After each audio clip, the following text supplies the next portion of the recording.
All right, let's dive in. We are about to walk through one of the most, truly epic and destructive events ever described, the Great Flood.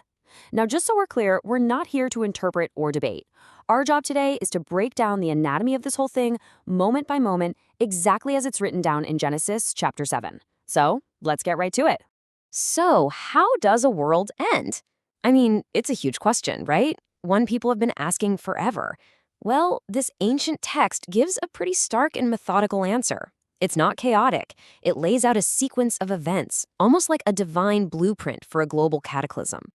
And for this whole breakdown, we're sticking to one source and one source only. Every single detail we're going to talk about comes directly from the text of Genesis chapter 7. To be super specific, we're using the King James Version as our guide here. Okay, Section 1, the divine directive. The story, interestingly, doesn't start with a single drop of rain. Nope. It starts with a command, a really specific, final instruction before the world as they knew it was about to change forever. And here it is, the core instruction right from the text. So it's not just what to do, but it's also very clear about why Noah was chosen. He's singled out because he's righteous in a world that, well, isn't. That's why he's the one. Okay, now this is where it gets super interesting, because the actual numbers are way more specific than you probably remember. It's not just 2 of every animal.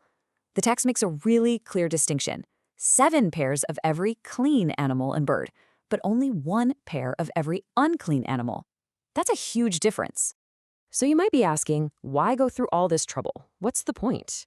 Well, the reason given is actually simple and honestly pretty profound. To keep seed alive. The ark isn't just a lifeboat to escape a storm. It's more like a genetic vault, you know? It's designed to make sure that life can begin all over again and repopulate the entire planet. All right, the instructions are given. Now the narrative shifts gear. It's all about the final, intense days of preparation. A countdown to the end of the old world begins. The text actually grounds the story in a very specific way. Verse 6 gives us Noah's age. He is 600 years old when the flood begins. This isn't some vague once-upon-a-time fairy tale. The text pins this monumental event to a specific point in one man's incredibly long life. And here is that countdown, a 7-day warning. Just 1 week. 7 days for Noah, his family, and this entire incredible collection of creatures to get on board the ark before the first drop of rain falls. Man, you can almost feel the tension building in these verses, can't you? And the way the boarding happens is described as, well, incredibly orderly. It's not a chaotic scramble. First, Noah's family gets on, then the animals, all following the exact rules they were given.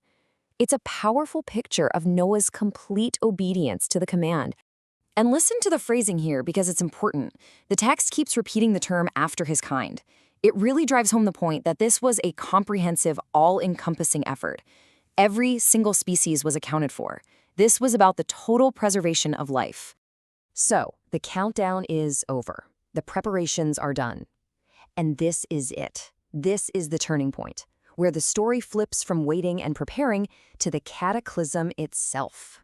And when the flood begins, it's like a 2-front assault. It is not just rain from above. Verse 11 says the fountains of the great deep also broke open. So you've got water surging up from the earth at the same time the windows of heaven are opening up top. And while all this chaos is unfolding, there's one final crucial action that seals the deal. And here it is, that crucial action. It's just a short, powerful phrase from verse 16. And the Lord shut him in. Think about that. Noah doesn't shut the door himself. God does. That single act tells you everything you need to know about the finality of this moment. There is no going back. The fate of the world outside is sealed. So, how long did all this last? The numbers here are really important. We all know the 40 days and 40 nights of rain, right? But what's fascinating and often overlooked is that even after the rain stops, verse 24 says the waters prevailed upon the earth for 150 days. That initial storm, that was just the beginning of a much, much longer time underwater. And that brings us to the consequences and the just sheer, unimaginable scale of this event. So the first thing the text describes is the ark itself. As the waters rise, the vessel that was built for salvation does exactly what it was meant to do. It just lifts up. It starts to float, separating its precious cargo from the complete destruction happening on the land below. From there, the scale just escalates dramatically. The text doesn't say some hills or a lot of mountains. No, it makes an absolute statement. All the high hills that were under the whole heaven were covered. The picture it's painting is one of total, complete submersion. No exceptions. In fact, the text even gives a specific measurement for just how deep it was. The water rose 15 cubits, which is about 22 feet or a little over 7 meters, above the peaks of the highest mountains. This detail isn't just there for flavor. It's to make one thing crystal clear. There was no high ground. There was no place of refuge left. Anywhere.